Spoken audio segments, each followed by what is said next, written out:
Hello, people. Today I'm doing a review of Mission Impossible Dead Reckoning Part 1. I was highly anticipating this movie. Mission Impossible Fallout is one of my favorite movies of all time in general. I think it's an action masterclass. I love Rogue Nation as well. Not quite as much, but I think Fallout is just quintessential Mission Impossible movie that I personally think this franchise will never touch again. It really is a perfect Mission Impossible movie and a perfect action movie in general. So I was very nervous going into this movie, thinking, how is this going to compare? Because even though the reviews were glowing at 99% on Rotten Tomatoes, this and that, the reviews in general did admit that Fallout is just superior in almost every way. I have now seen this movie, and I agree that Fallout is superior in almost every single way, but this movie is still, absolutely fantastic. I loved this movie from beginning to end. It's not perfect. It has some issues that I think I know why they are issues for this film in particular. But this movie is consistently thrilling. It's funny, and it's humor that works in action. It's not the MCU type humor. It's situational humor that I think Christopher McQuarrie is always able to pull off really, really well. Haley Atwell is a new addition to this film, and so is the actress that plays Mantis in the Guardians films. Her name is Palm something, can't pronounce it, and they are both great. They both did a fantastic job. Haley Atwell is a great addition to this series. I have some nitpicks with some decisions that they made for specific characters, and I think it boils down to her inclusion. It's not necessarily Haley Atwell's fault, it's the writing's fault. And my issue with one character cannot be discussed. It just cannot. It's a big spoiler, and I was a tad frustrated with it. I see what they're trying to do, but at the same time, it kind of seems a little throwing away a good pancake. Yeah, that's all I say about it. This movie has some ambitious action sequences, and they all worked. There was not one action sequence in this movie where I was like, yeah, that's not as good as the other ones. Every single action sequence in this movie lived up to this series. Like I said, of course, it's not as good as Fallout. It's never going to be as good as Fallout, but it had me on the edge of my seat.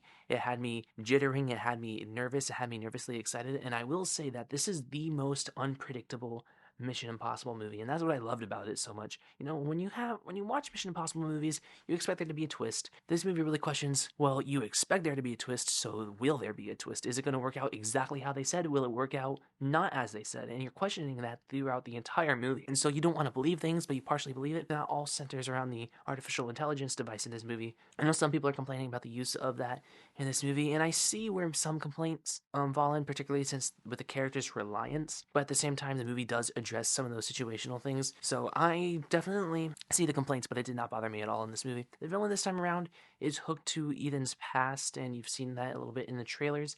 And I'll say that's where the movie kind of fell flat. I don't think it's the filmmaker's issues. Its first cut was about 3.5 hours long, and the head of Paramount said no. Make it shorter, make it shorter. I'm not releasing him. That's 3.5 hours long, or around 3.5 hours. And so they cut it down, and sadly, you can tell where they cut it down because there's a lot of over explaining and over showing. Because when you watch a Mission Impossible movie, they explain things at the beginning. They explain it once, and then they just leave it at that, and you just have to listen. This movie kind of treats the audience a little bit like they're kind of having a hard time keeping up because they do visual cues, and I think maybe that's a lot with the editing, and because they had to cut certain scenes. And so I feel like there should have been a little bit more to this movie, particularly with Ethan Hunt as a character. That being said, minus his backstory with the motivation for the villain, every ounce I felt with his character, particularly with how much he loves his team, the characters like Benji, Luther, Rebecca Ferguson's character, and now Haley Atwell's, you feel that love for them, and you feel that fear that Ethan Hunt feels. And so there's still, even though that part of his character lacked, there's still something to latch onto and make you feel motivation throughout all of these action sequences. Because, you know, when you watch a movie that has a lot of action, sometimes you're like, okay, what's the point? Can we just get to the point? And sometimes a John Wick movie like John Wick Chapter 3 Parabellum can fall victim to that. And this movie does not let up, but you consistently feel that flow, that energy Tom Cruise has, as an actor, has throughout filming this character, and Christopher McQuarrie's sharp direction. This movie has some standout sequences, and my two favorites being the scene in Rome. And if you've seen the behind the scenes footage of that, there's still a little bit that's left out that made my jaw drop to the floor. And the train sequence, they showed you a little bit of that, but it is without a doubt the most tense the movie gets. Has you on the edge of my seat. I was cheering.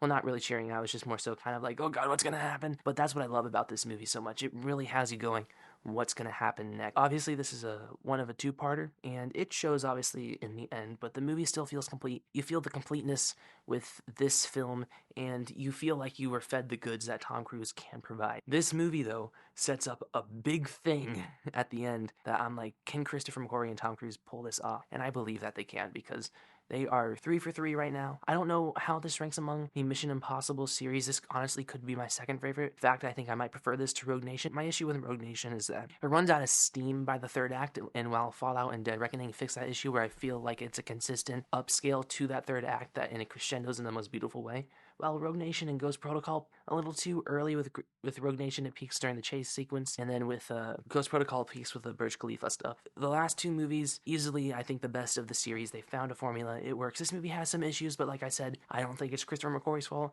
I don't think it's Tom Cruise's fault. I think it's strictly Paramount's fault, but that doesn't stop me from taking points off, sadly. But I really, really enjoyed this movie from beginning to end. I said some issues, but nothing really too bad to complain about because it's the Tom Cruise movie where you see them do stuff for real. His commitment to doing things for real, giving you a pure escapism within a movie, is something to respect and something that should be respected, even if the movie is not that good. So yeah, I'm going to give Mission Impossible Dead Reckoning a 9 out of 10. Comment down below what you guys thought of Mission Impossible Dead Reckoning. I will also say, small little con is, there's some moments where I did probably feel the runtime a little bit, but I will admit, when I saw this movie, I wasn't in the best of conditions. Like, I still don't feel 100%, but I still really love the movie. I'm a little stuffed up right now, and my back hurts, and my eyes are really warm for some reason, but the rest of my body is cold. I don't know what's happening. Just comment down below if you guys know if I'm dying or not. So yeah.